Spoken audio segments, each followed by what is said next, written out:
Good evening, welcome to health file. మనలో చాలా మందికి గుండెకు సంబంధించిన వ్యాధులు అంటే గుండెపోటు అని మాత్రమే తెలుసు. కానీ గుండె నుండి మన శరీర భాగాలకు రక్తాన్ని సరఫరా చేసే రక్తనాళాలైన అయోటా గురించి చాలా తక్కువ మందికి మాత్రమే తెలుసు. అయోటా తెలుగులో బృహధమని అని కూడా పిలుస్తూ ఉంటారు. అసలు ఈ అయోటా అంటే ఏంటి, దీనికి సంబంధించి వ్యాధులు అలాగే చికిత్స విధానాల గురించి మనం తెలుసుకుందాం ఈ రోజు. దీనికి సంబంధించి మనకి మరిన్ని వివరాలు తెలియజేయడానికి citizen speciality hospital doctor Vikram గారు మనతో పాటు ఉన్నారు. సో విక్రమ్ గారితో మనం మాట్లాడదాం. నమస్తే అండి. అండ్ విక్రమ్ గారు, ఈ రోజు మనం కొత్తగా ఒక టాపిక్, అయోటా తెలుగులో బృహధమని అంటారు. అంటే నార్మల్ గా మనం ఇప్పుడు చూసిన దాన్ని బట్టి గుండె జబ్బులు అంటే కంపల్సరీగా మనకి గుండెపోటే అని చెప్పి మనం ఎక్కువగా వింటూ ఉంటాం. అండ్ మీరు ఇప్పుడు కొత్తగా ఈ అయోటా గురించి చెప్తున్నారు. అసలు ఏంటి అయోటా అంటే? అసలు ఈ అయోటా అనేది మనకందరికి తెలిసిందే, గుండె రక్తం పంప్ చేసేప్పుడు శరీరాన్ని అన్ని భాగాలకి అన్ని అవయవాలకి సప్లై అవుతూ ఉంటుంది. ఈ సప్లై అవ్వడానికి కారణము ఈ గుండెలోంచి వచ్చే ప్రధాన రక్తనాళము, అదే అయోటా కానీ బృహధమని అంటారు. ఈ రక్తనాళం అనేది ఛాతిలో గుండె నుంచి బయటకు వచ్చి ఛాతిలో నుంచి పుట్టలోకి వచ్చి పుట్టలో నుండి రెండు కాళ్ళలోకి వెళ్ళిపోయి అక్కడ అన్ని ఆర్గన్స్ కి సప్లై చేస్తుంటుంది. సో ఈ అయోటా అనేది మనకు అనుకూలంగా డయాగ్నోసిస్ చేయడానికి కానీ వచ్చే పేషెంట్లకి చెప్పడానికి కానీ అనుకూలంగా దాన్ని వివిధ భాగాలుగా విభజిస్తారు. ఛాతిలో ఉన్న పార్ట్ని థొరాసిక్ అయోటా అని, పుట్టులో ఉన్నదాన్ని అబ్డామినల్ అయోటా అని డివైడ్ చేస్తుంటారు. మరి థొరాసిక్ పార్ట్ ని కూడా 3 భాగాలుగా విభజించబడుతుంది. ఏదైతే హార్ట్ నుంచి బయటకు వచ్చే రాగానే ఉన్న పోర్షన్, దాన్ని అసెండింగ్ అయోటా అంటారు. తర్వాత ఈ అసెండింగ్ అయోటా వంపు తిరిగి వెనుక పక్కనకి వెళ్ళి అక్కడి నుంచి కిందికి వెళ్ళిపోతుంది. ఈ వంపుని ఆర్చ్ ఆఫ్ అయోటా అంటారు. వెనుముక్క పక్కన ఉండేదాన్ని డిసెండింగ్ అయోటా అంటారు. సో దీని వలన మనకు డయాగ్నోసిస్ చేయడానికి అనుకూలం ఉంటుంది, ట్రీట్మెంట్ ప్లాన్ చేయడానికి ఈజీ అవుతుంది. అండ్ నార్మల్ గా అయోటాకి సంబంధించి వ్యాధులు కూడా ఉన్నాయి అంటున్నారు. అసలు ఎలాంటి వ్యాధులు వస్తూ ఉంటాయి దీనికి సంబంధించి? అయోటాకి సంబంధించి వ్యాధులు 2 రకాలుగా ప్రజెంట్ అవుతుంది పేషెంట్స్. అయితే ఒకటేమో అయోటిక్ అన్యూరిజం. దాన్ని ఈ అయోటా అనేది నార్మల్ గా సైజ్ 2 నుంచి 2.5 సెంటీమీటర్ల డయామీటర్ ఉంటుంది ప్రతి మనిషికి. ఒక్కోసారి హైట్ ఉన్న వాళ్ళకి 3 సెంటీమీటర్స్ వరకు ఉండొచ్చు. కాకపోతే ఈ అన్యూరిజం అనేది 2 లేదా 3 రేట్లు సైజు పెరిగి బెలూన్ లాగా వాపు వచ్చింది, దాన్ని అన్యూరిజం అంటారు. కొందరేమో అయోటిక్ డైసెక్షన్, దానిలో అయోటా చిట్లిపోయి ఎమర్జెన్సీ సిచ్యువేషన్ లో వచ్చే అవకాశం ఉంటుంది. ఈ 2 అయోటిక్ అన్యూరిజం గానీ అయోటిక్ డైసెక్షన్ లో గానీ పేషెంట్ రావచ్చు. ఓకే. అండ్ ఎలాంటి కారణాలు, ఏ కారణాల వల్ల ఈ అయోటా వ్యాధులు రావచ్చు అంటారు? వీటిని ప్రధానంగా ఏజ్ ఒకటి, మోర్ దాన్ 65 years వాళ్ళకి వచ్చే అవకాశాలు ఉంటాయి. మరికొందరికి ఎక్కువగా కొలెస్ట్రాల్ ఈ అయోటా వాల్ లో పేరుకుపోయి అయోటా ఎట్లా ఈ 3 పొరల్లాగా ఉంటుంది. ఈ పొరల్లో ఈ కొలెస్ట్రాల్ ఎప్పుడైతే పేరుకోవడం వలన ఈ మధ్యలో ఉన్న పొర ఏదైతే ఖండం ఉంటుందో, కండరాలు, అది వీక్ అయిపోవడం వలన బలహీనం అయిపోయి మెల్లగా గ్రాడ్యువల్ గా వాపు రావడం మొదలవుతుంది, లేదా ఒక్కోసారి చిట్లిపోయే అవకాశం ఉంటుంది. మరికొందరికి హెరిడిటరీ జెనెటిక్ డిసార్డర్ వలన, లైక్ మార్ఫన్ సిండ్రోమ్, కొందరికి ఎర్లెస్ డానియల్ సిండ్రోమ్ అని, వాళ్ళు క్రోమోజోమ్ డిఫెక్ట్స్ ఉన్నందువలన ఈ అయోటా పుట్టుకతోనే వీక్ ఉంటుంది. వాళ్ళలో కూడా ఈ వచ్చే అవకాశాలు ఉంటాయి. కొందరికి యాక్సిడెంట్ లో ఇన్వాల్వ్ అయిన వాళ్ళకి కూడా ఇంజురీస్ తోని రావచ్చు. ఇంకొందరికి కారణాలు ఏమీ లేకుండానే, కొందరికి టకాయస్ ఆర్థరైటిస్ అంటారు. నా ఎక్స్పీరియన్స్ లో ఆంధ్ర సైడ్ నుంచి వచ్చే వాళ్ళ పేషెంట్స్ కి చాలా మందికి ఈ టకాయస్ ఆర్థరైటిస్ ఉంటుంది. ఎందుకు వస్తుంది అనేది ఎవరికి తెలియదు. అంటే అటు సైడ్ ఎందుకు వస్తుంది వాళ్ళకి? నా అబ్జర్వేషన్ లో కొంచెం అక్కడ ఎక్కువ కామన్ ఉంది, బట్ అది world wide detected. Firstly Japan లో డిటెక్ట్ అయింది అది. టకాయస్ అనే ఒక సర్జన్, ఒక ఫిజిషియన్ కనుక్కున్నదాన్ని. ఈ టకాయస్ ఆర్థరైటిస్ కి ఒక రీజన్ అనేది, కారణం అనేది లేదు, దాన్ని ప్రివెంట్ చేసేది కూడా లేదు. అండ్ నరాలు చిట్లిపోయాయి అని చెప్పి అని అంటూ ఉంటారు. సో దీనికి సంబంధించిందేనే ఇది కూడా? లేదండి, ఆ నరాలను చిట్లిపోవడం అనేది, ఈ రక్తనాళాలు చిట్లిపోవడం అనేది వేరు, నరాలు చిట్లిపోవడం వేరు. సో దానికి దీనికి సంబంధం లేదు. ఓకే, మనకి ఈ లక్షణాలు ఎలా బయటపడతాయి మనకి వ్యాధులు వచ్చినప్పుడు? చాలా మంది పేషెంట్స్ అసలు తెలియదు, లక్షణాలు ఏమీ ఉండకపోవచ్చు.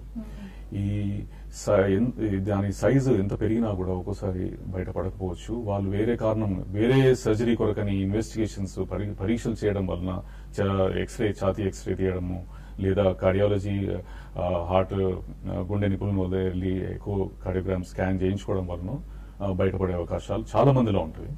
మరికొందరు ఛాతీలో నొప్పి రావడము, బ్యాక్ నొప్పి రావడం కానీ, కొందరికి చక్కెర వచ్చి గిడ్డినెస్ వచ్చి పడిపోవడం కానీ,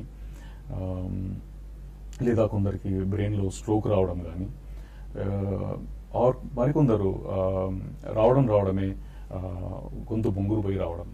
అది ఎందుకు అని ఇన్వెస్టిగేట్ చేసి అయోటిక్ అన్యూరిజం బయటపడుతుంది చాలా మందిలో.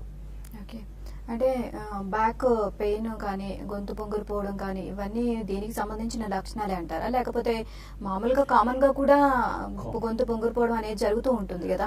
గొంతు బొంగురు పోవడం అనేది అంటే కారణం లేకుండా గొంతు బొంగురు పోవడం, ఇన్ఫెక్షన్స్ కానీ ఇవేవి లేకుండా ఊరికనే బొంగురు పోవడం, దానికి యూజువల్ గా ఎవరైనా స్పెషలిస్ట్ ఒక ఎక్స్రే తీస్తారు. ఆ ఎక్స్రేలో బయటపడే అవకాశాలు చాలా ఎక్కువ ఉంటాయి. సో ఎలాంటి పరీక్షలు నిర్వహిస్తారు దీనికి సంబంధించి ఈ వ్యాధులను గుర్తించడం కోసం? ఈ వ్యాధిని గుర్తించడము స్పెషల్ పరీక్షలు ఏమీ అవసరం లేదు. నార్మల్ చెస్ట్ ఎక్స్రే కానీ, ఈసీజీ కానీ, గుండె నిపుణులు చేసే ఎకో కార్డియోగ్రామ్ కానీ దానిలో బయటపడుతుంది. కాకపోతే CT scan, contrast CT scan అనేది కంపల్సరీ అవుతుంది. దానిలో ఈ మధ్య 3 డైమెన్షనల్ రీకన్స్ట్రక్షన్ కూడా చేస్తున్నారు. దానివల్ల ఏంటంటే మనకు ఈ అయోటా డిసీజ్ ఐదర్ అన్యూరిజం, వాపు రావడం కానీ, చిట్లిపోవడం కానీ ఎక్కడి నుంచి ఉంది, దాని ఎక్స్టెంట్ ఏంటి, బ్రెయిన్కి వెళ్లే మెదడుకు వెళ్లే రక్తనాలు కూడా ఇన్వాల్వ్మెంట్ ఉందా, కింద పొట్టులో ఉన్న అయోటా కూడా ఇన్వాల్వ్మెంట్ ఉందా, మనకు అన్ని నిర్ధారించవచ్చు. దానివల్ల మన ట్రీట్మెంట్ ప్లాన్ పేషెంట్ కి, రిలేటివ్స్ కి ఎక్స్ప్లెయిన్ చేయడానికి కూడా ఉపయోగపడుతుంది. వయసుకు సంబంధం ఏమైనా ఉందంటారా దీనికి? వయసు అంటే ఈ కామన్ గా 65 years ఆర్ మోర్ ఉండే వాళ్ళకి కామన్. అందుకనే వెస్టర్న్ వరల్డ్ లో వాళ్ళు ఎక్కువ కాలం జీవిస్తారు. వాళ్ళలో ఇది అక్కడ ఇంగ్లాండ్ లో నేను ఉన్నప్పుడు ఇవి ఎక్కువ చూసేది అన్నట్టు. మోర్ దెన్ 70 years, 80 years వాళ్ళకు కూడా ఇవి డయాగ్నోజ్ అవ్వడము, వాళ్ళు సర్జరీ చేయించుకోవడం కూడా జరుగుతుంది. ఇండి అయోటాకి సంబంధించి ఎక్కువగా మీ దగ్గరకు వచ్చే పేషెంట్స్ అంటే ఎలా ట్రీట్ చేస్తూ ఉంటారు మీరు? ఎలాంటి వ్యాధితో వస్తూ ఉంటారు దీనికి సంబంధించి? మోస్ట్ ఆఫ్ దెమ్ చాలా మంది 50% నా దగ్గర వచ్చే వాళ్ళు మార్ఫన్ సిండ్రోమ్ అని జెనెటిక్ డిసార్డర్ తోని వచ్చిన వాళ్ళు ఉన్నారు. లాస్ట్ వీక్ కూడా సర్జరీ చేసినాము, సేమ్ మార్ఫన్ సిండ్రోమ్. మిగతా వాళ్ళందరూ ఏది కారణం లేకుండానే యూజువలీ కొలెస్ట్రాల్ పేరుకుపోయి ఈ అయోటిక్ వాల్ అనేది వీక్ అయిపోయి బలహీనంగా ఉండి అన్యూరిజం ఫామ్ అయి రావడం జరిగింది. కొందరు ఈ హార్ట్ లో ఉన్న అయోటిక్ వాల్వ్ కవాటం అనేది డ్యామేజ్ అయ్యి దానికి సంబంధించి పరీక్షలు చేస్తూ ఇది బయటపడడం కూడా జరుగుతుంది. వాల్వ్ సర్జరీకి వచ్చి ఈ అయోటాలో ఉన్న ప్రాబ్లం వలన ఈ అయోటా రీప్లేస్మెంట్ కూడా జరిగిన సందర్భాలు ఉన్నాయి. అండ్ వంశపారంపర్యంగా కూడా వచ్చే అవకాశాలు ఉన్నాయి అంటారు అది? అవునండి. ఇప్పుడు మార్ఫన్ సిండ్రోమ్ అనేది ఉంది. కొందరికి బైకస్పీడ్ అయోటిక్ వాల్వ్, ఈ వాల్వ్ లో కవాటం అనేది మనకు నార్మల్ గా 3 తలుపులాగా ఉంటుంది. కానీ కొందరికి పాపులేషన్ లో ఒక 1.3% ఆఫ్ ద పాపులేషన్ లో ఆ 2 తలుపులు 2 ఉంటాయి, ఇన్స్టెడ్ ఆఫ్ 3 ఉంటాయి. సో వీళ్ళకి ఏమైందంటే జెనెటికలీ ఈ అయోటిక్ వాల్ అనేది, దీని ఏదైతే గోడ ఉంటుందో ఈ పొరలు అనేది వీక్నెస్ ఉంటుంది. దాని వలన ఎప్పుడైతే ఈ హార్ట్ ఎవ్రీ టైం పంప్ చేస్తున్నప్పుడల్లా అది ఎక్స్పాండ్ అవుతా ఉంటుంది అన్నమాట. సో దానివల్ల ఇవన్నీ జెనెటికలీ ఫ్యామిలీలో రన్ అయ్యే అవకాశాలు ఉన్నాయి. ఓకే. అండ్ గుండెపోటుకి ఈ అయోటాకి సంబంధించి అండ్ ఏమైనా రిలేషన్ ఉందంటారా? గుండెపోటు వచ్చినప్పుడు ఈ అయోటా ఏమైనా ఎఫెక్ట్ చూపించే అవకాశాలు ఉన్నాయి? లేదండి, గుండెపోటు అనేది వేరు. గుండెపోటు అనేది ఈ హార్ట్ కు సప్లై చేసే ఆర్టరీస్ లో, రక్తనాళాల్లో బ్లాక్స్, కొలెస్ట్రాల్ పేరుకుపోయి బ్లాక్ అయ్యి రక్తం సరఫరాలు దెబ్బతినడం వలన గుండెపోటు రావడం. అది గుండెపోటులో గుండె కండ దెబ్బతినడం. ఇది హార్ట్ నుంచి బయటకు వచ్చే రక్తనాళంలో ఉన్న ప్రాబ్లం ఇది. కాకపోతే కొన్ని కండిషన్స్ లో వీళ్ళకున్న ఈ అయోటిక్ ప్రాబ్లం ఉన్న వాళ్ళ కండిషన్స్ లో కూడా గుండెపోటు వచ్చే అవకాశం ఉంటుంది. ఎప్పుడైతే ఈ రక్తనాళంలో, ఈ పెద్ద రక్తనాళము ఈ హృదయమని చిట్లిపోవడం, ఈ గుండెకి వచ్చే సప్లైలో కూడా అబ్స్ట్రక్షన్ వచ్చే అవకాశం ఉంటే గుండెపోటుతో కూడా ప్రజెంట్ అవుతుంది. ఓకే. అండ్ చికిత్స విధానాల గురించి కూడా మనం తెలుసుకుందామండి షార్ట్ బ్రేక్ తర్వాత. హెల్త్ ఫైల్ ఇప్పుడు షార్ట్ బ్రేక్ తీసుకుందాం. Stay tune. Welcome back to health file. And sir మీరు నార్మల్ గా ఇందాక చెప్పారు వంశపారంపర్యంగా కూడా ఇవి వ్యాధులు వస్తూ ఉంటాయి అని చెప్పారు. అండ్ వంశపారంపర్యంగా వస్తే అని అన్నప్పుడు మనం మన దాంట్లో అంటే తల్లిదండ్రులకు కానివ్వండి మీద ఎవరికైనా వచ్చినప్పుడు మనం ముందుగానే జాగ్రత్త పడాలి. అప్పుడు సో ముందుగానే జాగ్రత్త పడాలంటే ఎలాంటి చికిత్సలు ముందులే తీసుకోవాలంటారు, ఎలాంటి పరీక్షలు చేసుకోవాలి? కొన్ని genetic conditions like Marfan syndrome కానీ బైకస్పిడ్ ఐయోటిక్ వాల్వ్ కానీ, మార్ఫన్ సిండ్రోమ్ అనేది మనము ఫ్యామిలీలో కుటుంబంలో స్క్రీన్ చేయొచ్చు. వాళ్ళ కుటుంబ సభ్యులందరినీ పిలిచి ఒకసారి క్లినికల్ ఎగ్జామినేషన్ అనేది చేయాల్సి వస్తుంది. వాళ్ళని క్లినికల్ ఎగ్జామినేషన్తోనే most of the Marfan's syndromes అన్నిటినీ డయాగ్నోస్ చేయొచ్చు. జెనెటిక్ టెస్టింగ్ అనేది ఉంటుంది, కాకపోతే అది చాలా ఎక్స్పెన్సివ్ అండ్ అంత అవసరం లేదు. క్లినికలీ డయాగ్నోస్ అవ్వడం ఈజీ. అది బైకస్పిడ్ ఐయోటిక్ వాల్వ్ అనే కండిషన్ ఎకోకార్డియోగ్రామ్ చేసి డయాగ్నోస్ చేయొచ్చు. వీళ్ళు ఒక్కొక్కసారి డయాగ్నోస్ అయిన తర్వాత వీళ్ళని రెగ్యులర్ గా ఎవ్రీ 6 months ఒకసారి ఎకోకార్డియోగ్రామ్ చేయడము, గుండె నిపుణుల దగ్గర ఫాలో అప్ లో పెట్టుకుంటే వచ్చే కాంప్లికేషన్స్, వచ్చే ప్రాబ్లమ్స్ ని ముందే పసిగట్టి దానికి సరైన ట్రీట్మెంట్ ముందే ఇవ్వడానికి అవుతుంది. అయోటిక్ ఎనరిజం అంటే బృహదమని వాపు, ఇది గుర్తించిన తర్వాత చికిత్సా విధానాలు ఏంటి, ఎలాంటి చికిత్సలు నిర్వహిస్తారు? ఒక్కసారి ఇది గుర్తించిన తర్వాత ఇది దాని లొకేషన్ బట్టి ట్రీట్మెంట్ మారుతుంది. అండ్ ఇప్పుడు అసెండింగ్ అయోటా ఉంది. అసెండింగ్ అయోటా ఒకసారి దాని సైజ్ నార్మల్ గా ఉండే 2 to 2.5 centimeters దాటి ఒక్కసారి 5 to 5.6 centimeters వరకు చేరుకుంది అంటే దానితో పాటు హార్ట్ ఈ అయోటాకి మధ్య ఉండే అయోటిక్ వాల్వ్, ఈ కవాటం కూడా దెబ్బతినే అవకాశాలు ఉంటాయి. సో ఈ పేషెంట్స్ లో ఈ వాల్వ్ తో పాటు ఈ ట్యూబ్ ని కూడా మార్చాల్సి వస్తుంది. అసెండింగ్ అయోటాని ఆర్టిఫిషియల్ వాల్వ్ కవాటము పెట్టి దాంతో పాటు ఆర్టిఫిషియల్ ట్యూబ్ ని అక్కడ పెట్టి రీప్లేస్ చేయాల్సి వస్తుంది. కొందరికి ఆర్చ్, ఈ వంపు అయోటిక్ ఆర్చ్ అనేది ఇక్కడి నుంచి అయితే ఈ మన మెదడులకి సప్లై వస్తుందో ఆ ఆర్చ్ కూడా ఇన్వాల్వ్మెంట్ ఉంటుంది. అది కూడా నార్మల్ కన్నా పెద్దగా అయితే అట్లాంటప్పుడు సర్జరీ అనేది ప్రొలాంగ్ అవుతుంది. ఈ ఆర్చ్ అనేది చేయాలి అంటే ఇది రీప్లేస్ చేసి మెదడుకు ఉన్న సప్లై, బ్రెయిన్ సప్లైకి ఉన్న ఆర్టరీస్ కూడా రీప్లేస్ చేయాలి అంటే పేషెంట్ ని హార్ట్ లంగ్ మెషిన్ మీద కనెక్ట్ చేయాల్సి వస్తుంది. ఈ హార్ట్ లంగ్ మెషిన్ ఈ కృత్రిమ సర్క్యులేషన్ అనేది మెయింటైన్ చేస్తూ పేషెంట్ ని కూల్ చేయాల్సి వస్తుంది 18 degrees కి. నార్మల్ గా మన టెంపరేచర్ 36.5, 36.3 వరకు ఉంటుంది. అదే ఈ పేషెంట్స్ ని 18 degrees వరకు కూల్ చేసి తల చుట్టూ ఐస్ పెట్టి సరైన మెడికేషన్ ఇచ్చి రక్త ప్రసరణ మొత్తం ఆపేయడం జరుగుతుంది.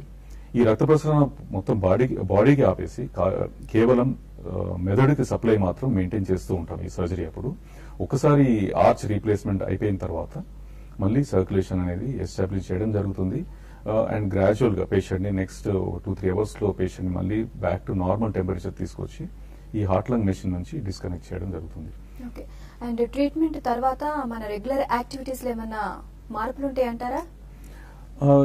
ప్రతి పేషెంట్ ఎవరైతే ఈ గుండె సర్జరీస్ అయినా, ఇది ఒకటే కాదు, అయోటానే కాదు, నార్మల్ గుండె ఆపరేషన్ అయిన తర్వాత ఎవరికైతే ఈ కొన్ని చేయడం జరుగుతుంది, కొన్ని చేయొద్దు అనేది రెస్ట్రిక్షన్స్ ఉంటాయి, ఇదే సేమ్ ఈ పేషెంట్స్ కూడా అవే ఉంటుంది. నార్మల్ గా లైఫ్ స్టైల్ మాత్రము పెద్దగా మార్పు ఉండదు. వాళ్ళు చేసే జాబ్ కానీ పని కానీ చేయవచ్చు. వెయిట్ లిఫ్టింగ్ అనేది అవాయిడ్ చేయాల్సి వస్తుంది. హై ఇంటెన్సిటీ స్పోర్ట్స్ అనేది అవాయిడ్ చేయాల్సి వస్తుంది. అది కాకపోతే ఈ driving, car driving, scooter driving అనేది 2 months వరకు ఆపాల్సి వస్తుంది. దాని తర్వాత నార్మల్ లైఫ్ మెయింటైన్ చేయగలుగుతారు. ట్రీట్మెంట్ వల్ల ఏమైనా సైడ్ ఎఫెక్ట్స్ వచ్చే అవకాశాలు ఉన్నాయంటారా? ఈ సర్జరీ అనేది హై రిస్క్ సర్జరీ అవుతుంది. ఈ సర్జరీ చేయడం ఈ టైంలో కృత్రిమ సర్క్యులేషన్ మెయింటైన్ చేయాల్సి వస్తుంది కాబట్టి దానికి సంబంధించి మెదడులో స్ట్రోక్ గానీ, టెంపరీగా తాత్కాలికంగా కిడ్నీ ఫెయిల్ గానీ, ఒక్కోసారి తాత్కాలికంగా డయాలసిస్ కూడా పెట్టే అవకాశం ఉంటుంది. కొందరు పేషెంట్స్ చనిపోయే అవకాశం కూడా ఉంటుంది బికాస్ ఆఫ్ హార్ట్ ఫెయిల్యూర్ గానీ, బ్లీడింగ్ తో గానీ, బ్రెయిన్ లో స్ట్రోక్ వచ్చి మ్యాసివ్ స్ట్రోక్ వచ్చి చనిపోవడం కానీ జరుగుతుంది. కాకపోతే ఈ ట్రీట్మెంట్ చేయకపోతే రిస్క్ అనేది చాలా ఎక్కువ ఉంటుంది. ట్రీట్మెంట్ తీసుకుంటే సర్జరీతోనే రిస్క్ అనేది ఉన్నా కూడా చేయకపోవడం అనేది రిస్క్ ఎక్కువ ఉంటుంది. ఓకే. అండ్ మనకి ట్రీట్మెంట్ తర్వాత ఇంకా ఇంటికి డిశ్చార్జ్ అయిపోయిన తర్వాత, సర్జరీ తర్వాత, అండ్ ఈ మెడిసిన్స్ అనేవి రెగ్యులర్ గా ఇంకా కంటిన్యూస్ గా వాడుతూ ఉండాలా, లేకపోతే పర్టికులర్ టైం వరకు ఎండ్ చేస్తే సరిపోతుంది అంటారా? లేదండి వీళ్ళు చాలా మంది పేషెంట్స్ కి ఈ బ్లడ్ ప్రెషర్స్ అనేది ఉంటుంది, హై బ్లడ్ ప్రెషర్స్. వీళ్ళు మాత్రం ఈ బ్లడ్ ప్రెషర్ కంట్రోల్ మెడికేషన్ మాత్రం లైఫ్ లాంగ్ తీసుకోవాల్సి వస్తుంది. దీంతో పాటు ఎవరికైతే ఈ సర్జరీలో ఈ కవాటాలు కూడా మార్పు జరుగుతుందో వాళ్ళు ఈ యాంటీకోయాగులేషన్ అసిట్రోమ్ అనే టాబ్లెట్ లైఫ్ లాంగ్ తీసుకోవాల్సి వస్తుంది. దీంతో పాటు మరికొన్ని టాబ్లెట్స్ గుండె మీద లోడ్ తక్కువ చేయడానికి కానీ, ఈ మిగిలిన అయోటా వాపు రాకుండా కంట్రోల్ చేయడానికి కానీ కొన్ని మెడికేషన్స్ పెట్టాల్సి వస్తుంది. అవి లైఫ్ లాంగ్ తీసుకోవాలి. కాకపోతే కొందరు ఈ పేషెంట్స్ ఎవరికైతే కవాటాలు మార్పిడి జరుగుతుందో వాళ్ళు ఆకుకూరలు కానీ ఎక్కువ తినడం జరగదు. రెగ్యులర్ గా టెస్టింగ్ చేస్తూ ఉండాలి. ఎలాంటి పరీక్షలు చేయించాలంటారు రెగ్యులర్ గా? రెగ్యులర్ గా కొన్ని బ్లడ్ టెస్ట్లు, పీటీఐఎన్ఆర్ అనేది ఎవరికైతే వాల్వ్ రీప్లేస్మెంట్ అవుతుందో, మిగతా వాళ్ళకి ఎవ్రీ 3 months ఎకోకార్డియోగ్రామ్ చేయడము, ఎవ్రీ ఇయర్ ఒకసారి సిటీ స్కాన్ చేసి ఈ మనం సర్జరీ చేసిన భాగము చేయని భాగం కూడా ఎట్లా ఉంటుంది, దాని వాపు ఏమైనా చేంజ్ వస్తుందా అనేది మానిటర్ చేస్తూ ఉండాలి. అది కంపల్సరీ. అండ్ సర్జరీ తర్వాత హాస్పిటల్లో మనం ఎంతకాలం ఉండాలంటారు? అబ్జర్వేషన్ ఇది డిపెండింగ్ ఆన్ ఏం సర్జరీ చేస్తాం అనేది. నార్మల్ గా ఈ ascending iota and valve replace చేసిన వాళ్ళకి ఒక 1 week స్టే ఉంటుంది. ఎవరికైతే ఈ మేజర్ సర్జరీ కూలింగ్ జరుగుతుంది, రక్త ప్రసరణ ఆపేసిన వాళ్ళకి ఆర్చ్ రీప్లేస్మెంట్ కానీ చేయడం వాళ్ళు ఒక 3-4 days ఎక్కువ ఉండే అవకాశం ఉంటుంది. సక్సెస్ రేట్ ఎలా ఉంటుంది అంటారు దీనికి? అంటే సర్జరీ చాలా మంది అంటే కొంచెం చనిపోవచ్చు అని కూడా మీరు అన్నారు. ప్రతి గుండె ఆపరేషన్ లో రిస్క్ ఉంటుంది. ఎవరు ఏ సర్జన్ కూడా 0% రిస్క్ అని చెప్పలేడు. ఏ చిన్న ఆపరేషన్ అయినా కూడా it's operation, there is always risk అనేది ఉంటుంది. కాకపోతే ఇది మేజర్ సర్జరీ కాబట్టి 100 మంది ఇట్లాంటి వాళ్ళు పోతే ఒక్కోసారి 10 మంది వరకు చనిపోయే అవకాశం ఉంటుంది. అది చేయకుంటే 100% చనిపోయే అవకాశం ఉంటుంది. సో ఇలాంటి ఇది అయోటాకి సంబంధించి వ్యాధులు వస్తే గనక కంపల్సరీగా మనం సర్జరీ అనేది కంపల్సరీ అంటారా? ఇది అయోటాకి సంబంధించి వ్యాధి వచ్చిన తర్వాత దాని సైజ్ బట్టి, ఒకవేళ ఆ సైజ్ రీచ్ అవ్వలేదు అంటే దానికి సర్జరీకి ఒక లిమిట్ ఉంటుంది. ఎప్పుడైతే చేయాల్సి వస్తుందో అప్పటి వరకు కంటిన్యూస్ గా మానిటర్ లో ఉండాలి. ఒకసారి ఆ సైజ్ పెరుగుతుంది, 0.5 centimeters per year అనేది సైజ్ పెరుగుతుంది, more than that, then it is an indication for surgery. Okay, మనం ఒక కాలర్ తో మాట్లాడదామండి. రమేష్ గారు నిజామాబాద్ నుంచి కాల్ చేస్తున్నారు. నమస్తే అండి రమేష్ గారు. నమస్కారం సార్. రమేష్ గారు చెప్పండి మీ డౌట్ ఏంటో డాక్టర్ గారితో. సార్ గత 3 years నుంచి ఇర్రెగ్యులర్ హార్ట్ బీట్ ఉంటుంది సార్. అయితే అన్ని టెస్టులు చేయించాను సార్. పూడికో, ఈసీజీ, తర్వాత సిటీ స్కాన్ కూడా, పెట్ స్కాన్ కూడా చేయించాను. బ్లడ్ రిపోర్ట్స్ కూడా నార్మల్ ఉన్నాయి. ఈసీజీ చేసినప్పుడు మాత్రం అబ్నార్మల్ వస్తున్నాయి, మిగిలిన అన్ని రిపోర్ట్స్ నార్మల్ గా ఉంటున్నాయి సార్. మరి ఎందుకు? తర్వాత కాన్క్యూర్ ఒక టాబ్లెట్ రెఫర్ చేశారు ఎప్పుడు వాడమని, మిగతా అన్ని కూడా మల్టీ విటమిన్ టాబ్లెట్స్ ఇచ్చారు సార్ వాడము. రమేష్ గారు, మీకున్న ప్రాబ్లము ఇది పాల్పిటేషన్స్, ఇది గుండె దడ, ఇర్రెగ్యులర్ హార్ట్ బీట్ కాబట్టి ఇది అయోటాకి సంబంధించి కాదు. మీరు ఎలక్ట్రోఫిజియాలజిస్ట్, దీనిలో ఒక కార్డియాలజీలోనే గుండె నిపుణులే కానీ వాళ్ళు స్పెషలైజ్డ్ కార్డియాలజిస్ట్ వాళ్ళని కలవడము అవసరం మీరు. ఓకే అండి. అండ్ దీనికి సంబంధించి డైట్ అనేది ఏ విధంగా తీసుకోవాలి? అంటే లైఫ్ లాంగ్ డైట్ కంటిన్యూ చేయాల్సిందే అంటారా? కరెక్ట్ అండి. ఎవరికైతే ఇప్పుడు ఈ కొలెస్ట్రాల్ అనేది పెరిగిపోతుందో వాళ్ళు మాత్రము డైట్ మోడిఫికేషన్ అనేది చేయాల్సి వస్తుంది. ఈ వాల్వ్ రీప్లేస్మెంట్ అయిన వాళ్ళకి, ది అయోటా రీప్లేస్మెంట్ తో పాటు వాల్వ్ రీప్లేస్మెంట్ అయిన వాళ్ళకి కూడా ఈ ఆకుకూరలు తినకపోవడం అనేది, కొన్ని డైటరీ మోడిఫికేషన్స్ మాత్రం కంపల్సరీ. ఓకే. అండ్ అంటే కొలెస్ట్రాల్ పెరగకుండా, కొవ్వు ఎక్కువగా రాకుండా చూసుకోవాలంటారు? చూసుకోవాలి. అండ్ ఎక్సర్సైజ్ కూడా అవసరమే, కాకపోతే లిమిట్స్ లో. హై ఇంటెన్సిటీ ఎక్సర్సైజ్ చేయకుండా రెగ్యులర్ వాకింగ్ అనేది చేయడం మంచిది. ఓకే. అండ్ వయసు మళ్ళిన వాళ్ళకైనా, అంటే 60 తర్వాత అని చెప్పారు, అంటే ఇది ఎప్పుడైనా మనం ఎవరిలో అయినా అప్పుడప్పుడు, అంటే కొంతమందిలో చిన్నపిల్లల్లో కానీ లేకపోతే టీనేజర్స్ లో కానీ ఇది చూడొచ్చు అంటారా మనం? టీనేజర్స్ చూడొచ్చు అండి. టీనేజర్స్ నేను 20-year-old 18-year-old వాళ్ళకు కూడా సర్జరీ చేయాల్సి వచ్చింది ఇంతకుముందు. అట్లా అని చెప్పి 75-80-year-old వాళ్ళకు కూడా చేసినాము. సో ఇది ఏజ్ తో ఏమి లేదు, కాకపోతే పేషెంట్ ఫిట్ ఉండాలి సర్జరీకి అనేది. పేషెంట్ తట్టుకోగలిగితే చాలు సర్జరీ చేయడానికి. అండ్ మిగతా డయాగ్నోసిస్ అన్ని కరెక్ట్ గా ఉండి సర్జరీ అవసరం అనుకుంటే మాత్రం చేయాల్సింది. ఓకే. అండ్ 60+ వాళ్ళు సర్జరీకి ఫిట్ గా ఉంటారా? మరి ఉంటారండి. మిగతా వాళ్ళకి ఒకసారి అన్ని టెస్ట్లని చేసి క్లినికల్ ఎగ్జామినేషన్ అనేది చేసి వాళ్ళ ఫిట్నెస్ చూడాలి, ఊపిరితిత్తులు బాగానే స్ట్రాంగ్ ఉన్నాయా, Okay. వాళ్ళు దగ్గగలుగుతారా గట్టిగా. సో ఇవన్నీ ఒకసారి చెక్ చేస్తే వాళ్ళు మాత్రం ఫిట్ ఉంటే చేయడంలో ఏమీ డౌట్ లేదు, చేయొచ్చు. ఓకే, నెక్స్ట్ కాలర్ తో మాట్లాడదామండి. మధుసూదన్ రెడ్డి గారు కాల్ చేస్తున్నారు. నమస్తే అండి. నమస్తే మేడం. మధుసూదన్ రెడ్డి గారు చెప్పండి మీ డౌట్ ఏంటో డాక్టర్ గారితో. సార్ మాకు ఎడం పక్క రొమ్ము భాగంలో మేడం రొమ్ము భాగంలో కొద్దిగా కింద మేడం మధ్య స్థాయిలో నొస్తాను మేడం. మీరు డాక్టర్ని ఎవరైనా కలిసినారా మధుసూదన్ రెడ్డి గారు? లేదు మేడం, కలిసలేదు సార్. ఇప్పుడు ఓసారి కలిసింది అనంతపురం హాస్పిటల్, మాలిన్ హాస్పిటల్ అని కలిసింది. అక్కడ పోతే ఏమీ లేదన్నాడు సార్. ఒకసారి మీరు ఈ గుండె నిపుణులను ఒకసారి కలవండి. ఈ ఈసీజీ ఎక్కువ అనేది చేయించుకుంటే బెటర్.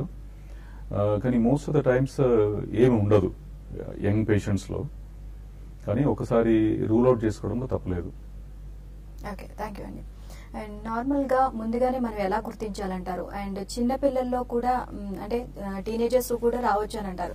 చాలా మంది ఎక్స్పెక్ట్ చేయరు ఇలాంటివి టీనేజర్స్ లో వస్తాయి అని చెప్పి. అంటే వయసు మళ్ళిన వాళ్ళ విషయానికి వస్తే కనుక గుండెకి సంబంధించి వ్యాధులు ఇట్లాంటివి వస్తూ ఉంటాయి అని చెప్పి మనం అంచనా వేస్తూ ఉంటాం. కానీ టీనేజర్స్ విషయానికి వచ్చేసరికి మనం అసలు ఆ వేలోనే అసలు వెళ్ళలేము, అసలు ఆ థాటే రాదు అసలు.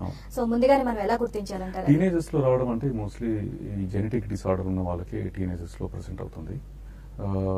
ఈ తక్కువ వయసులో ఉన్న వాళ్ళందరికీ మోస్ట్ ఆఫ్ ద టైమ్స్ ఏదో ఒక జెనెటిక్ ప్రాబ్లం ఉంటుంది. ఓకే, సో అది గమనించి మిగతా వాళ్ళ ఫ్యామిలీలో అందరికి స్క్రీనింగ్ చేయడం చాలా కంపల్సరీ. ఓకే, సో ముందుగానే ఫ్యామిలీ మెంబర్స్ ఎవరిలో అంటే ఉంటే గనక టీనేజర్స్ ముందుగానే ఇలాంటి పరీక్షలు చేయించుకున్నట్లయితే మనం దీని వ్యాధికి సంబంధించి ముందుగానే గుర్తించవచ్చు అంటారా? అవునండి, ముందుగానే గుర్తించి దానికి సరిపడా ట్రీట్మెంట్ కూడా చేసుకోవచ్చు. ఓకే, సో అసలు మామూలుగా అయోటా అంటే చాలా మందికి అంతగా అవగాహన ఉండదు. సో అసలు దీని గురించి చాలా మందికి అవగాహన కల్పించాలంటే ఏం చేయాలంటారు? ఐ థింక్ మోర్ ఆఫ్ ఇది మళ్ళీ ఇట్లాంటి టీవీ షోస్ చేయడము, రేడియోలో మాట్లాడడము, అందుకని అదే విషయంలో నేను ఈరోజు ఇక్కడ ఉన్నాను. ఎందుకంటే అవగాహన అసలు లేదు, చాలా మందికి లేదు అసలు. ఇప్పుడు ఈ మధ్య ఫిజిషియన్స్ కూడా బాగానే అవగాహన వచ్చింది, తొందరగానే రెఫర్ చేస్తున్నారు పేషెంట్స్ ని. ఐ థింక్ ఇంకా ఇది చాలా అవసరము. ఎన్నోసార్లు ఈ లాస్ట్ 7 years లో పేషెంట్స్ ఎంతో మంది ఎమర్జెన్సీకి రావడము, ఆ ఎమర్జెన్సీ నుంచి ఎమర్జెన్సీ రూమ్ నుండి ఆపరేషన్ థియేటర్ తీసుకునే దారిలో చనిపోయిన సందర్భాలు కూడా నేను చూస్తున్నాను. సో ఇట్లాంటివి మనం ప్రివెంట్ చేయాలి అంటే ముందే మనము డయాగ్నోస్ చేయడము, దానికి సంబంధించి సరిపడా ట్రీట్మెంట్ తీసుకోవడము కంపల్సరీ. ఓకే అండి, థ్యాంక్ యూ సో మచ్ అండి. అయోటా అంటే అసలు చాలా మందికి అంతగా అవగాహన లేదు. అండ్ ఇది గుండె జబ్బు అని చెప్పి చాలా మంది అనుకుంటూ ఉంటారు. అండ్ గుండె జబ్బు కాదు, గుండెకి సంబంధించి బయట శరీర భాగాలకి రక్తాన్ని సరఫరా చేసేది ఈ అయోటాకి సంబంధించి వ్యాధులు వస్తాయి అని చెప్పి ప్రతి ఒక్కరిలోనూ అవగాహన కల్పించాలి మీరు అన్నట్టుగానే. అండ్ దీని అయోటా గురించి కూడా చాలా చక్కగా వివరించారు మొత్తం పూర్తిగా మాకు. థ్యాంక్ యూ సో మచ్ అండి. Thank you. సో ఇది వాళ్ళ హెల్త్ ఫైల్. Stay tuned.